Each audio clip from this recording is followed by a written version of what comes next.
सत श्री अकाल जी, मैं हाँ हरजोत कौर। तुसीं वेख रहे हो प्रोग्राम खबर पड़ताल। साडे नाल जुड़े हुए ने सीनियर पत्रकार सुरिंदर डल्ला जी। बहुत बहुत स्वागत है डल्ला जी, सत श्री अकाल। सत श्री अकाल हरजोत जी, बहुत बहुत धन्यवाद तुहाडा भी और दुनिया भर के पंजाबियों का भी बहुत बहुत धन्यवाद।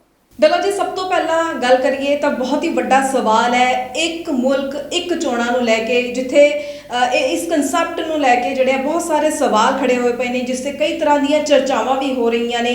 सियासी तौर पर कई तरह के बयान भी वक्-वक् आपां पोलीटिकल पार्टियां तो वक्-वक् लीडर्स तो सुन रहे हैं। सो इन्हां सारे बयानां दे विचकार जेकर गल करिए, इस विचार नूं एक मुल्क एक चोण दे विचार नूं तुसीं मुंडों ही नकार दिता। सो इस विषय पे गल जरूर करना चाहांगे। मैनूं जिवें कि सारी तुहाडे विचारां दा पता चलिया, तो मैं जरूर चाहांगी कि किन्हां आधारां दे उपर तुसीं इह गल कहंदे हो या विचार रखदे हो जिहड़े कि एक मुल्क एक चोणां दे इस विचार नूं तुसीं नकार रहे हो, की कहना चाहोगे? हरजोत जी, बहुत ही महत्वपूर्ण तुहाडा सवाल है। एक देश एक चोणां, ये विचार मैं बहुत इहदे ते वख-वख पहलू विचारे तो मैं इस नतीजे ते पहुंचा कि ये नहीं होना चाहिए। किते ना किते इस संघी ढांचे लई कोई बहुत सेहतमंद लकूला नहीं है, कोई फायदे वाला सौदा नहीं है। एक मुल्क एक चोणां बड़ा सधारण जा सवाल है। ये सवाल तुसी देश के किसी लीडर तो पूछ लो, चाहे प्रधानमंत्री साहब तो पूछ लो। ये सवाल सुनने तो बाद प्रधानमंत्री साहब भी कहेंगे कि बिल्कुल ਇਹਦਾ कोई फायदा नहीं, पर यह लागू क्यों किया जा रहा है वो फिर मैं इस तो बाद उसकी व्याख्या करता। हरजोत जी, क्यों कराइया जा रही ने एक मुल्क एक चोणां, या ये विचार क्यों आया?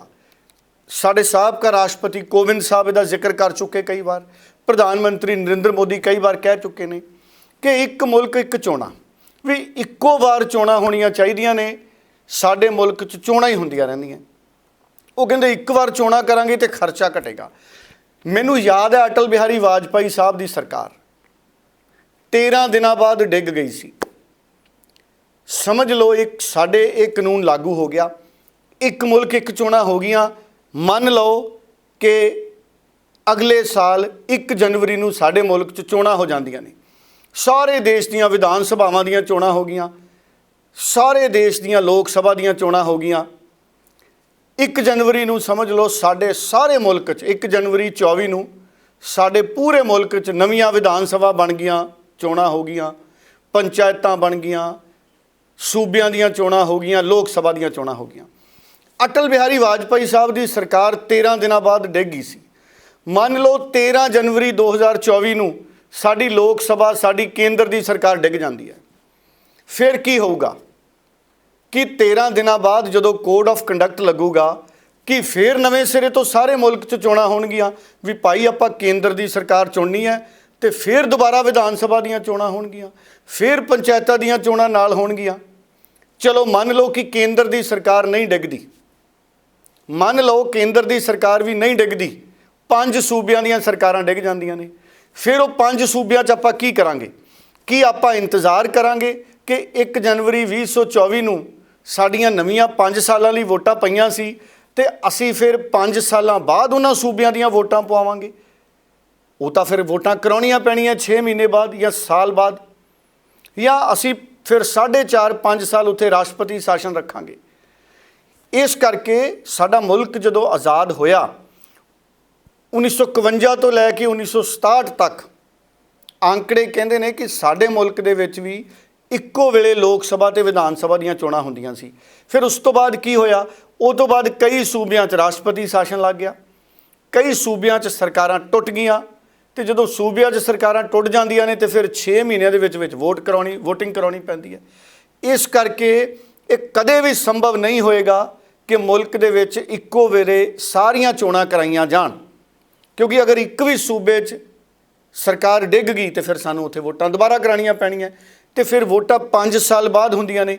इहदा मतलब है कि हमेशा हमेशा इक्को वेले सारे मुल्क दीयां चोणां संभव ही नहीं है। जे संभव हुंदियां तो 1967 तो बाद अज तक हो जांदा। ये कोई भारतीय जनता पार्टी ने भी कोई जग्गो तेरवीं गल नहीं कढ़ी। असल च जिहड़ी अजकल मुल्क की सियासत है, वो मुल्क की सियासत है कि असी कोई ना कोई मुद्दा दे दईए तो सारियां विरोधी पार्टियां ते देश का ध्यान उन्हां मुद्दिआं वाले पासे हो जाए।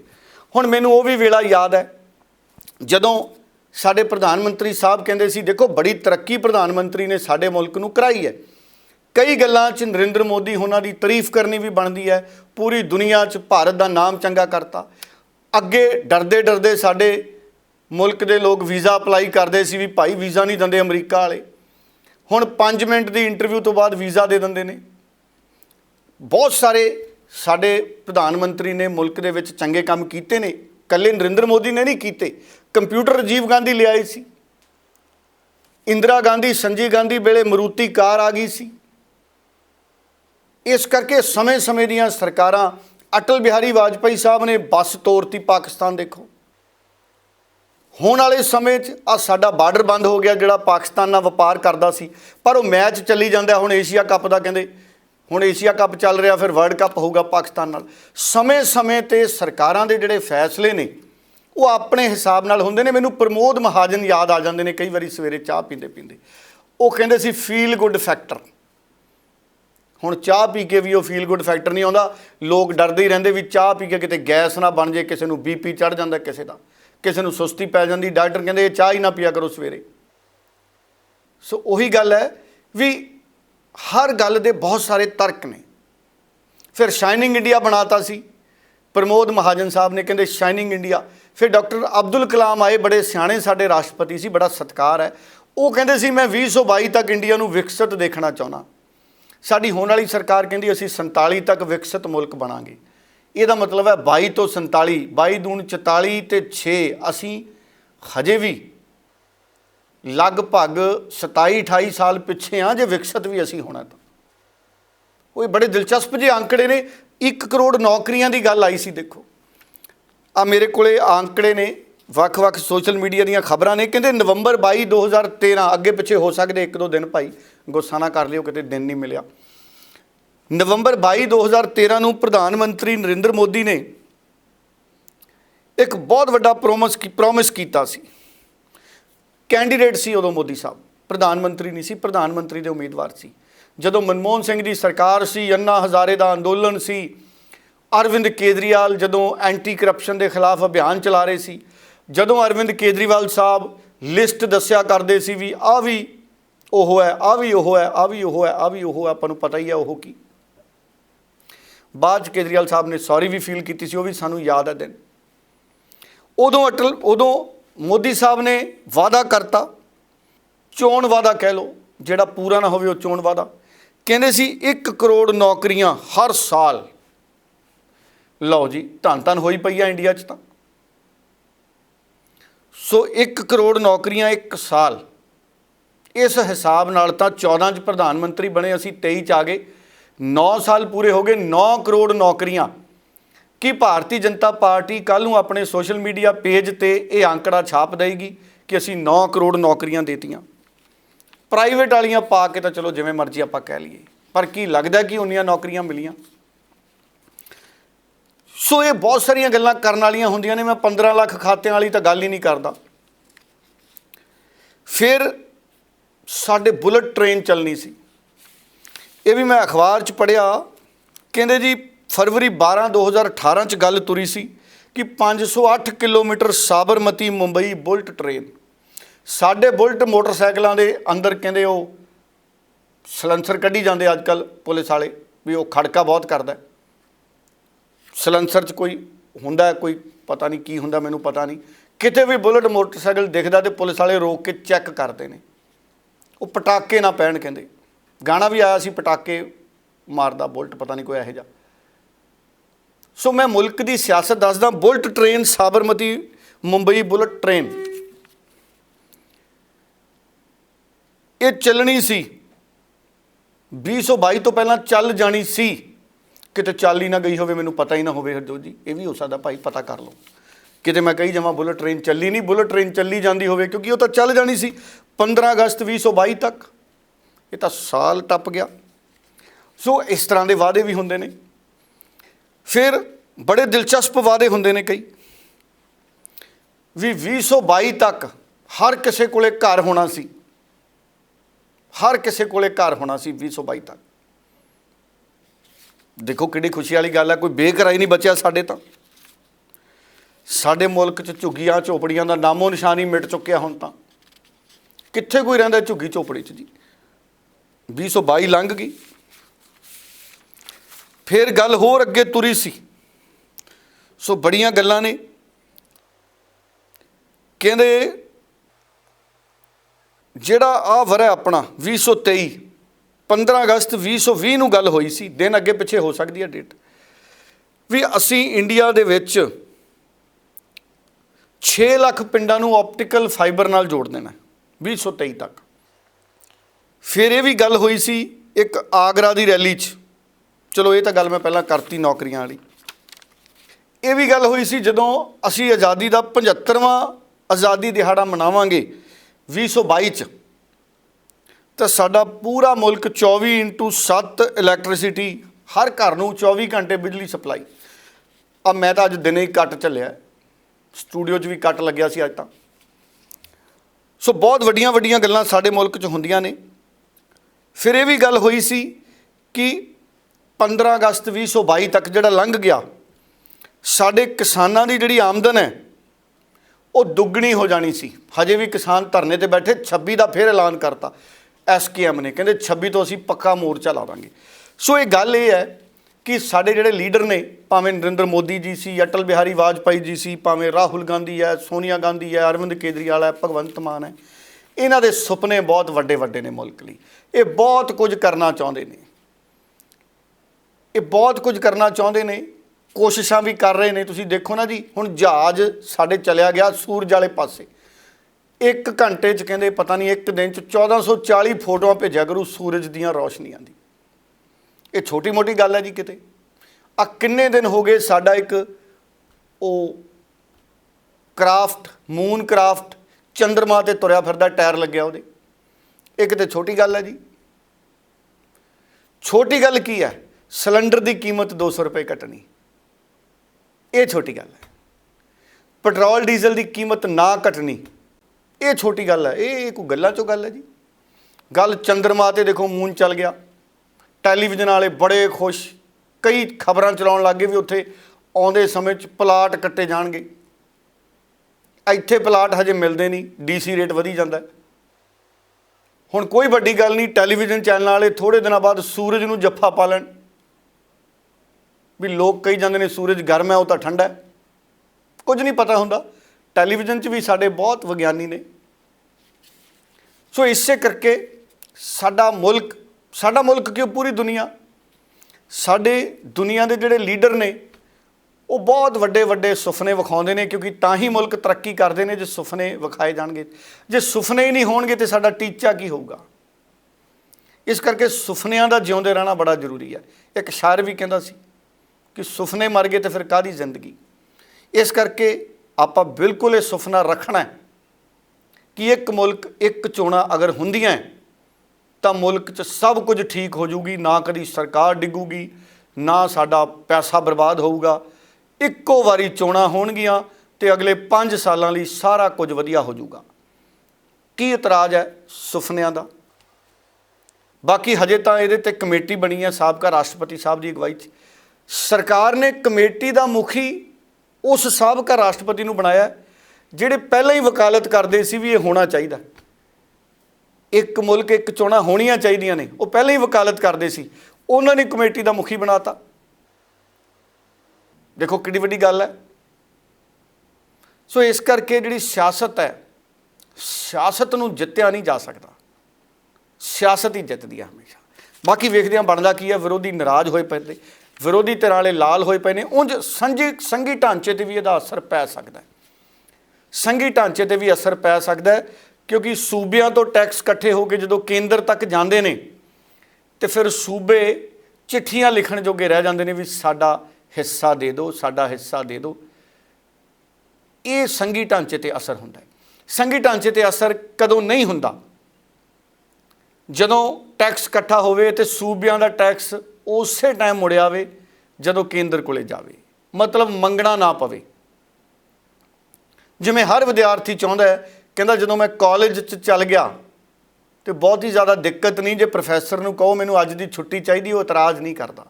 ਸਕੂਲ 'ਚ ਛੁੱਟੀ ਮਿਲਦੀ ਨਹੀਂ, ਬਹਾਨੇ ਲਾਉਣੇ ਪੈਂਦੇ ਨੇ, ਐਪਲੀਕੇਸ਼ਨਾਂ ਲਿਖ ਕੇ ਦੇਣੀਆਂ ਪੈਂਦੀਆਂ ਨੇ। ਇਹੀ ਫਰਕ ਹੈ। ਉਸੇ ਤਰ੍ਹਾਂ ਦਾ ਮਾਹੌਲ ਸੂਬੇ ਚਾਹੁੰਦੇ ਨੇ ਕਿ ਕੇਂਦਰ ਤੁਰੰਤ ਸਾਡਾ ਬਣਦਾ ਹੱਕ ਸਾਨੂੰ ਦੇ ਦੇ। ਬਾਕੀ ਹੋਰ ਬੜੇ ਵਿਸਥਾਰ ਨੇ। ਹਰ ਕਿਸੇ ਦੀ ਡੈਮੋਕ੍ਰੇਸੀ 'ਚ ਆਪਣਾ ਓਪੀਨੀਅਨ ਹੈ। ਜ਼ਰੂਰੀ ਨਹੀਂ ਕਿ ਹਰ ਕੋਈ ਮੇਰੇ ਓਪੀਨੀਅਨ ਨਾਲ ਸਹਿਮਤ ਹੋਵੇ। ਮੈਂ ਤਾਂ ਗੱਲਾਂ 'ਚੋਂ ਗੱਲ ਕੀਤੀ, ਬਹੁਤ ਸਾਰੀਆਂ ਗੱਲਾਂ ਤਾਂ ਛਪੀਆਂ ਹੀ ਹੋਈਆਂ। ਕੋਈ ਵੱਡੀ ਗੱਲ ਨਹੀਂ ਜੇ ਇੱਕ ਮੁਲਕ ਇੱਕ ਚੋਣਾਂ ਹੋ ਜੇ ਤੇ ਸਾਡਾ ਮੁਲਕ ਪੂਰੀ ਦੁਨੀਆ ਲਈ ਇਤਿਹਾਸ ਬਣਾ ਦੇ। ਵੀ ਦੇਖੋ ਜੀ, ਇੰਡੀਆ 'ਚ ਇੱਕ ਵਾਰ ਚੋਣਾਂ ਹੋਈਆਂ ਸੀ, ਫਿਰ ਇਹ ਵੀ ਹੋ ਸਕਦਾ ਭਵਿੱਖ 'ਚ ਚੋਣਾਂ ਦੀ ਲੋੜ ਹੀ ਨਾ ਪਏ ਭਾਈ। ਹੋ ਤਾਂ ਕੁਝ ਵੀ ਸਕਦਾ ਹੈ ਸਿਆਸਤ 'ਚ। ਸੋ ਹੁਣ ਸਾਡੇ ਲਈ ਇਹ ਵੀ ਗੱਲ ਬੜੀ ਅਹਿਮ ਹੈ ਕਿ ਅਸੀਂ ਚੋਣਾਂ ਦੇ ਨੇੜੇ ਅਸੀਂ ਬੇਰੁਜ਼ਗਾਰੀ, ਗੈਸ, ਪੈਟਰੋਲ, ਡੀਜ਼ਲ ਦੀਆਂ ਕੀਮਤਾਂ, ਇਹਨਾਂ ਸਾਰਿਆਂ ਦੇ ਉੱਤੇ ਵੀ ਡਿਬੇਟ ਕਰੀਏ। ਅਸੀਂ ਇਕੱਲੀ ਡਿਬੇਟ ਇਸ ਗੱਲ 'ਤੇ ਨਾ ਕਰੀਏ ਕਿ ਇੱਕ ਮੁਲਕ ਇੱਕ ਚੋਣਾਂ ਹੋਣ ਜਾਂ ਨਾ ਹੋਣ। ਸਾਡੀ ਊਰਜਾ ਜਿਹੜੀ ਉਹ ਸਾਰੇ ਪਾਸੇ ਲੱਗਣੀ ਚਾਹੀਦੀ ਹੈ, ਕਿਉਂਕਿ ਪੋਲੀਟੀਕਲ ਪਾਰਟੀਆਂ ਦੀ ਕੋਸ਼ਿਸ਼ ਹੁੰਦੀ ਹੈ ਕਿ ਜਿਹੜੀ ਗੱਲ ਅਸੀਂ ਹਵਾ 'ਚ ਤੈਰ ਦਈਏ, ਛੱਡ ਦਈਏ, ਉਹਦੇ ਉੱਪਰ ਹੀ ਲੋਕ ਚਰਚਾ ਕਰਨ। ਸੋ ਇਸ ਕਰਕੇ ਸਾਰੇ ਮੁੱਦਿਆਂ 'ਤੇ ਗੱਲ ਨਾਲ ਹੋਵੇ। ਡੱਲਾ ਜੀ, ਗੱਲ ਹੁਣ ਆਪਾਂ ਹਰਿਆਣੇ ਦੀ ਕਰਦੇ ਹਾਂ। ਹਰਿਆਣੇ ਦੇ ਵਿੱਚ ਭਗਵੰਤ ਮਾਨ ਪਹੁੰਚੇ, ਉਹਨਾਂ ਦੇ ਨਾਲ ਅਰਵਿੰਦ ਕੇਜਰੀਵਾਲ ਵੀ ਪਹੁੰਚੇ ਤੇ ਹਰਿਆਣਾ ਵਿੱਚ ਵੀ ਇੱਕ ਮੌਕਾ ਮੰਗ ਰਹੀ ਹੈ ਆਮ ਆਦਮੀ ਪਾਰਟੀ। ਸੋ ਕਿਸ ਤਰੀਕੇ ਨਾਲ ਦੇਖੀਏ, ਕਿਉਂਕਿ ਭਗਵੰਤ ਮਾਨ ਅਤੇ ਕੇਜਰੀਵਾਲ ਨੇ ਜਿਹੜਾ ਮੁਫਤ ਬਿਜਲੀ ਦਾ ਜਿਹੜਾ ਮੁੱਦਾ ਹੈ ਵੱਡੇ ਪੱਧਰ ਤੇ ਉਹ ਹਰਿਆਣੇ ਵਿੱਚ ਵੀ ਲੈ ਕੇ ਗਏ ਨੇ। ਉੱਥੋਂ ਦੇ ਲੋਕਾਂ ਤੋਂ ਇੱਕ ਮੌਕਾ ਮੰਗ ਰਹੇ ਨੇ। ਜ਼ਰੂਰ ਆਪਾਂ ਦੇਖ ਰਹੇ ਹਾਂ ਕਿ ਹਰਿਆਣਾ ਵਿੱਚ ਵੀ ਦਸੰਬਰ 2024 ਤੋਂ ਪਹਿਲਾਂ ਵੋਟਾਂ ਨੇ, ਤੇ ਕਿਵੇਂ ਦੇਖਦੇ ਹੋ ਹਰਿਆਣਾ ਦੇ ਵਿੱਚ ਆਮ ਆਦਮੀ ਪਾਰਟੀ ਦੀ ਸਿਆਸੀ ਸਥਿਤੀ ਕੀ ਹੈ? ਗੱਲ ਕਾਂਗਰਸ ਦੀ ਕਰ ਲਈਏ ਤਾਂ ਕਾਂਗਰਸ ਵੀ ਉੱਥੇ ਵਿਰੋਧੀ ਧਿਰ ਵਿੱਚ ਹੈ, ਸੱਤਾ ਦੇ ਵਿੱਚ ਬੀਜੇਪੀ ਹੈ ਤੇ ਖੱਟੜ ਦੇ ਗੜ੍ਹ ਦੇ ਵਿੱਚ ਉਹਨਾਂ ਨੇ ਬੀਜੇਪੀ ਨੂੰ ਵੀ ਘੇਰਿਆ। ਕੀ ਕਹੋਗੇ ਤੁਸੀਂ? ਹਰਜੋਤ ਜੀ, ਹਰਿਆਣੇ 'ਚ ਭਗਵੰਤ ਮਾਨ ਤੇ ਕੇਜਰੀਵਾਲ ਇੱਕ ਮੌਕਾ ਇਸੇ ਨਾਅਰੇ ਦੇ ਜ਼ਰੀਏ ਅੱਗੇ ਵਧ ਰਹੇ ਨੇ। ਕੁਝ ਦਿਨ ਪਹਿਲਾਂ ਉੱਥੇ ਬਿਜਲੀ ਅੰਦੋਲਨ ਹੋਇਆ। ਕੱਲ੍ਹ ਕਾਫੀ ਵੱਡੀ ਭਰਵੀਂ ਰੈਲੀ ਨੂੰ ਸੰਬੋਧਨ ਕੀਤਾ। ਕੇਜਰੀਵਾਲ ਸੀ, ਭਗਵੰਤ ਮਾਨ ਸੀ। ਮੰਚ ਤੋਂ ਭਗਵੰਤ ਮਾਨ ਨੇ ਆਪਣੇ ਮੈਂਬਰ ਪਾਰਲੀਮੈਂਟ ਹੋਣ ਦੀਆਂ ਗੱਲਾਂ ਕੀਤੀਆਂ। ਔਰ ਹਰਿਆਣੇ 'ਚ ਵੀ ਮੁੱਦਾ ਮੁੱਖ ਰੂਪ ਦੇ ਵਿੱਚ ਐਜੂਕੇਸ਼ਨ, ਸਿਹਤ ਤੇ ਬਿਜਲੀ ਹੈ। ਉਹਨਾਂ ਨੇ ਹਰਿਆਣੇ 'ਚ ਅਰਵਿੰਦ ਕੇਜਰੀਵਾਲ ਔਰ ਭਗਵੰਤ ਮਾਨ ਨੇ ਇੱਕ ਸਵਾਲ ਖੜਾ ਕੀਤਾ ਕਿ ਮਨੋਹਰ ਲਾਲ ਖੱਟੜ ਨੂੰ ਮੁਫਤ ਬਿਜਲੀ ਮਿਲ ਰਹੀ ਹੈ, ਬਾਕੀ ਲੋਕਾਂ ਨੂੰ ਕਿਉਂ ਨਾ ਮਿਲੇ?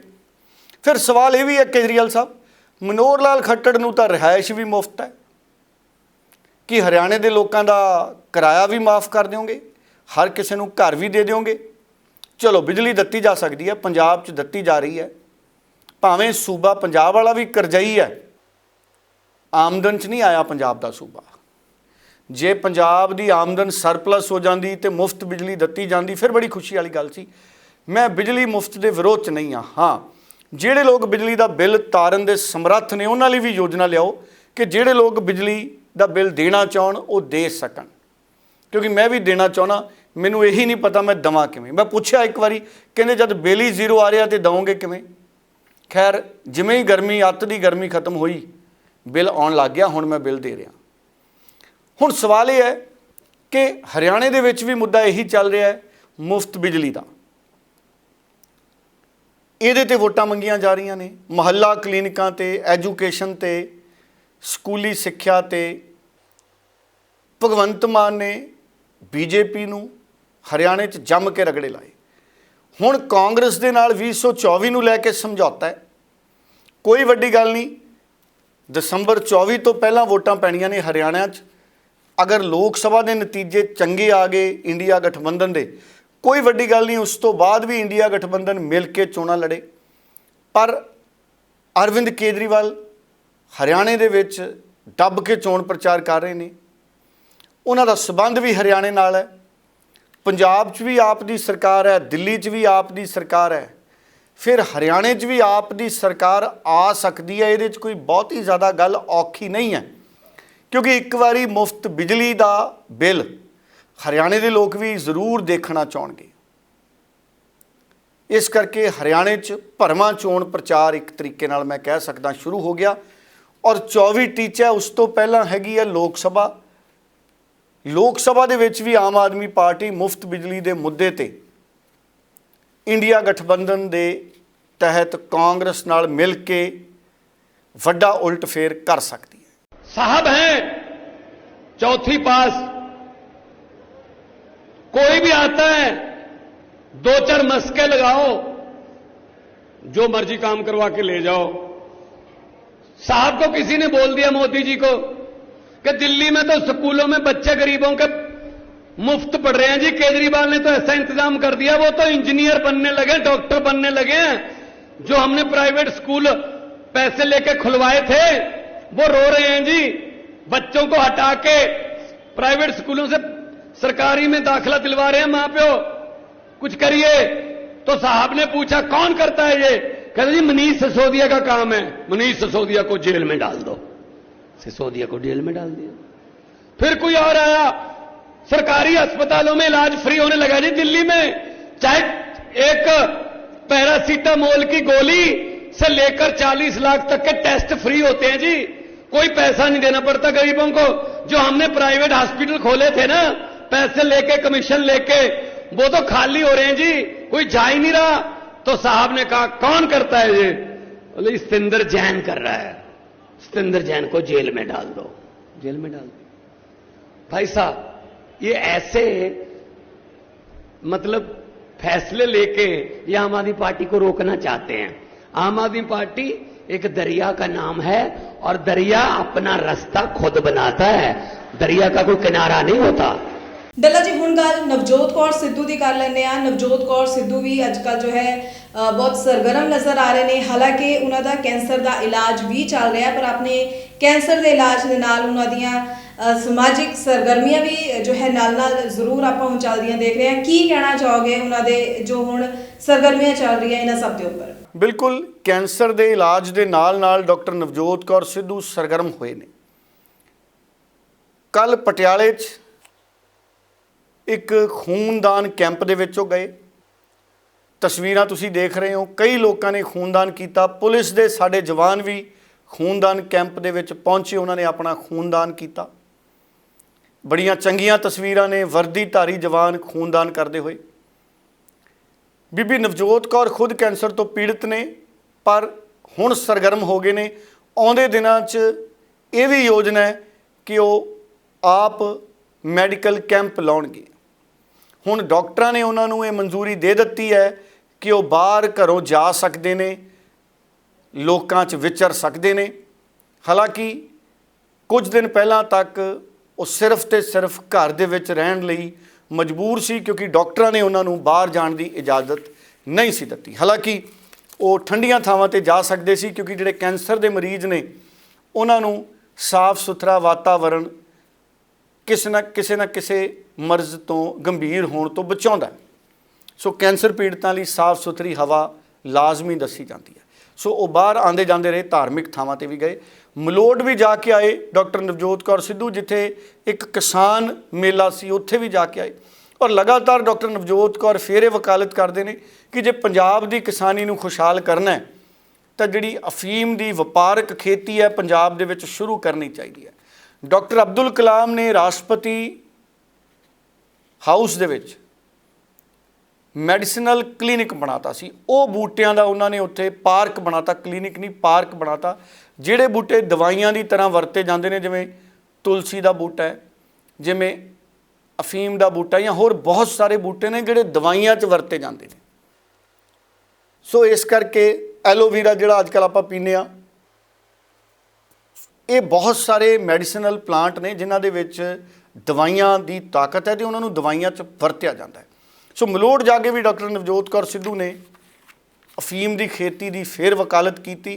ਇਹਦੇ ਨਾਲ पंजाब की किसानी खुशहाल हो सकती है, क्योंकि पंजाब कणक झोने के चक्कर च उलझिया पिया तो मौसम तो हड़ साडियां फसलों भी बर्बाद तो खराब करते रहते हैं। उधर जेकर गल करिए डल्ला जी सुखबीर सिंह बादल की, तो सुखबीर बादल ने भी भगवंत मान की सरकार के उपर तिखे सियासी हमले किए ने। पत्रकारों नाल गल करते हुए सुखबीर बादल ने तो इत्थों तक कह दिता कि भगवंत मान नूं तां मुख मंत्री के अहुदे तो भी अस्तीफा दे देना चाहिए। सो ये ਹੋਰ ਕੀ ਉਹਨਾਂ ਨੇ ਪੱਤਰਕਾਰਾਂ ਨੂੰ ਕਿਹਾ ਤੇ ਹੋਰ ਕਿਹੜੇ-ਕਿਹੜੇ ਤਿੱਖੇ ਸਿਆਸੀ ਹਮਲੇ ਕੀਤੇ ਨੇ ਭਗਵੰਤ ਮਾਨ ਦੀ ਸਰਕਾਰ ਨੂੰ ਲੈ ਕੇ, ਖੁੱਲ੍ਹ ਕੇ ਪੂਰੀ ਜਾਣਕਾਰੀ ਜ਼ਰੂਰ ਦਰਸ਼ਕਾਂ ਨਾਲ ਸਾਂਝੀ ਕਰਿਓ। ਸੁਖਬੀਰ ਬਾਦਲ ਵੀ ਲਗਾਤਾਰ ਸਰਗਰਮ ਨੇ, ਪਾਰਲੀਮੈਂਟ ਦੀਆਂ ਚੋਣਾਂ ਨੇੜੇ ਨੇ। ਉਂਝ ਇਹਦੇ 'ਚ ਕੋਈ ਦੋ ਰਾਏ ਨਹੀਂ ਹੈ ਕਿ ਭਾਵੇਂ ਚੋਣਾਂ ਨਾ ਵੀ ਹੁਣ ਸੁਖਬੀਰ ਬਾਦਲ ਸਰਗਰਮ ਰਹਿੰਦੇ ਨੇ, ਪਰ ਜਿਵੇਂ ਜਿਵੇਂ ਚੋਣਾਂ ਨੇੜੇ ਆ ਰਹੀਆਂ ਨੇ ਉਹਨਾਂ ਦੀ ਸਰਗਰਮੀ ਵੀ ਵੱਧ ਗਈ ਔਰ ਭਗਵੰਤ ਮਾਨ ਤੇ ਸੁਖਬੀਰ ਬਾਦਲ ਦੇ ਅਟੈਕ ਵੀ ਵੱਧ ਗਏ। ਉਂਝ ਭਗਵੰਤ ਮਾਨ ਵੀ ਗੱਲਾਂ 'ਚ ਸੁਖਬੀਰ ਬਾਦਲ ਤੇ ਨਿਸ਼ਾਨੇ ਵਿੰਨ੍ਹਦੇ ਰਹਿੰਦੇ ਨੇ ਤੇ ਸੁਖਬੀਰ ਬਾਦਲ ਵੀ ਹੁਣ ਭਗਵੰਤ ਮਾਨ ਦੇ ਸਾਹਮਣੇ ਬਿਆਨਾਂ ਦੇ ਵਿੱਚ ਸਿੱਧੇ ਹੋ ਚੁੱਕੇ ਨੇ। ਕੱਲ੍ਹ ਵੀ ਉਹਨਾਂ ਨੇ ਗੱਲ ਕੀਤੀ, ਉਹ ਕਹਿੰਦੇ ਅਗਰ ਆਮ ਆਦਮੀ ਪਾਰਟੀ ਦੀ ਸਰਕਾਰ ਪੰਜਾਬ ਲਈ ਕੁਝ ਕਰਨਾ ਚਾਹੁੰਦੀ ਹੈ ਤੇ ਉਹ ਅਸਤੀਫਾ ਦੇ ਦੇ। ਸੋ ਇਸ ਤਰੀਕੇ ਦੇ ਬਿਆਨ ਸੁਖਬੀਰ ਬਾਦਲ ਵੀ ਦੇ ਰਹੇ ਨੇ। ਸੋ ਕਿਸਾਨਾਂ ਦੇ ਮੁਆਵਜ਼ੇ ਦੀ ਮੰਗ ਵੀ ਕਰ ਰਹੇ ਨੇ। ਹਾਲਾਂਕਿ ਸੁਖਬੀਰ ਬਾਦਲ ਇੱਕ ਦੇਸ਼ ਇੱਕ ਚੋਣਾਂ ਦੀ ਵਕਾਲਤ ਕਰ ਚੁੱਕੇ ਨੇ। ਇਸ ਦੇ ਬਾਵਜੂਦ ਕਰ ਚੁੱਕੇ ਨੇ ਸੁਖਬੀਰ ਬਾਦਲ ਕਿ ਕਈ ਵਾਰੀ ਅਕਾਲੀ ਦਲ ਦੀ ਸਰਕਾਰ ਟੁੱਟੀ ਹੈ, ਰਾਸ਼ਟਰਪਤੀ ਸ਼ਾਸਨ ਲੱਗਿਆ। ਫਿਰ ਸਵਾਲ ਉਹੀ ਆ ਗਿਆ, ਇੱਕ ਚੋਣਾਂ ਇੱਕ ਦੇਸ਼, ਅਗਰ ਇੱਕ ਵਾਰੀ ਸਾਰੀਆਂ ਮੁਲਕ 'ਚ ਚੋਣਾਂ ਹੋ ਜਾਣ ਤੇ ਅਕਾਲੀ ਦਲ ਦੀ ਸਰਕਾਰ ਹੋਵੇ ਤੇ ਜੇ ਇੱਥੇ ਰਾਸ਼ਟਰਪਤੀ ਸ਼ਾਸਨ ਲੱਗ ਜੇ ਤੇ ਕੀ ਸੁਖਬੀਰ ਬਾਦਲ ਸਾਹਿਬ ਇੰਤਜ਼ਾਰ ਕਰਨਗੇ ਕਿ ਜਦੋਂ ਦੁਬਾਰਾ 5 ਸਾਲਾਂ ਬਾਅਦ ਵੋਟਾਂ ਹੋਣ ਉਦੋਂ ਹੀ ਸੂਬੇ ਦੀਆਂ ਵੋਟਾਂ ਹੋਣ, ਜਾਂ ਸੁਖਬੀਰ ਬਾਦਲ ਸਾਹਿਬ ਕਹਿਣਗੇ ਕਿ ਰਾਸ਼ਟਰਪਤੀ ਸ਼ਾਸਨ ਨਾ ਲੱਗੇ, ਨਵੇਂ ਸਿਰੇ ਤੋਂ ਵੋਟਾਂ ਕਰਾਓ? ਭਾਵ ਕਿ ਇੱਕ ਦੇਸ਼ ਇੱਕ ਚੋਣਾਂ ਇਹ ਬਹੁਤਾ ਕਾਮਯਾਬ ਅੱਜ ਤੱਕ ਰਿਹਾ ਨਹੀਂ, ਪਰ ਅਕਾਲੀ ਦਲ ਪ੍ਰਧਾਨ ਨੇ ਇਹ ਬਿਆਨ ਕਿਉਂ ਦਿੱਤਾ, ਇਹ ਹੈਰਾਨੀ ਵਾਲੀ ਗੱਲ ਹੈ। ਬਾਕੀ ਉਹ ਸਿਆਣੇ ਬਹੁਤ ਨੇ, ਮੈਂਬਰ ਪਾਰਲੀਮੈਂਟ ਨੇ, ਮੇਰਾ ਉਹਨਾਂ ਦਾ ਕੀ ਮੁਕਾਬਲਾ। ਇਹ ਤੁਸੀਂ ਮੁਲਾਜ਼ਮਾਂ ਤੇ ਸਿੱਟ ਰਹੇ ਹੋ, ਆਪਣੀਆਂ ਨਾਕਾਮੀਆਂ ਲੁਕਾਉਣ ਤੇ ਲੱਗੇ ਐ ਤੇ ਹਰ ਫੈਸਲਾ ਅੱਜ ਕਰਦੇ ਆ, ਅਗਲੇ ਦਿਨ ਵਾਪਸ ਲੈ ਲੈਂਦੇ ਆ।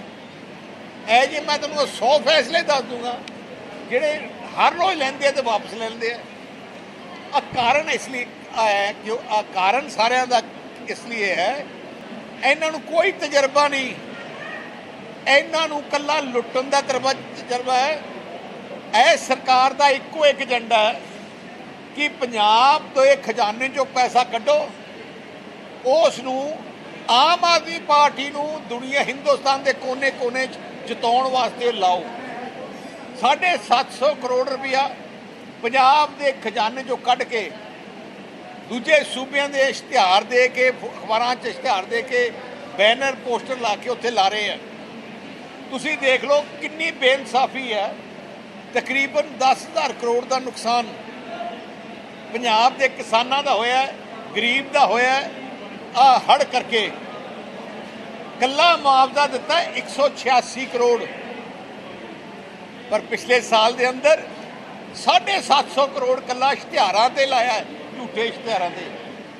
ਜੇ ਆ 750 ਕਰੋੜ ਮੁਆਵਜ਼ੇ ਤੇ ਨਾ ਲਾਉਂਦੇ ਇਸ਼ਤਿਹਾਰ, ਮੈਂ ਕਹਿੰਦਾ ਅੱਗੇ 3 ਸਾਲ ਵੀ ਨਾ ਲਾਉਣ, 20-25 ਹਜ਼ਾਰ ਏਕੜ ਇਹ ਹਰ ਗਰੀਬ ਨੂੰ, ਕਿਸਾਨ ਨੂੰ ਮਿਲ ਸਕਦਾ ਤੇ ਘਰ ਵੀ ਉਹਦੇ ਰਿਪੇਅਰ ਹੋ ਸਕਦੇ ਆ। ਪਰ ਨਹੀਂ, ਇਹਨਾਂ ਨੂੰ ਕੋਈ ਪਰਵਾਹ ਨਹੀਂ ਕਰਦੀ। ਬਹੁਤ ਧੰਨਵਾਦ ਡੱਲਾ ਜੀ ਤੁਹਾਡਾ ਕਿ ਤੁਸੀਂ ਇਹਨਾਂ ਸਾਰੀਆਂ ਖਬਰਾਂ ਦੇ ਉੱਪਰ ਪੂਰੀ ਜਾਣਕਾਰੀ ਦਰਸ਼ਕਾਂ ਦੇ ਨਾਲ ਸਾਂਝੀ ਕੀਤੀ ਹੈ। ਦਰਸ਼ਕਾਂ ਦਾ ਵੀ ਧੰਨਵਾਦ ਕਰਦੇ ਹਾਂ ਪ੍ਰੋਗਰਾਮ ਦੇ ਨਾਲ ਜੁੜੇ ਰਹਿਣ ਦੇ ਲਈ, ਤੇ ਇਸੇ ਦੇ ਨਾਲ ਮੈਨੂੰ ਯਾਨੀ ਕਿ ਹਰਜੋਤ ਕੌਰ ਨੂੰ ਵੀ ਦਿਓ ਜੀ ਇਜਾਜ਼ਤ। ਧੰਨਵਾਦ, ਬਹੁਤ ਬਹੁਤ ਧੰਨਵਾਦ।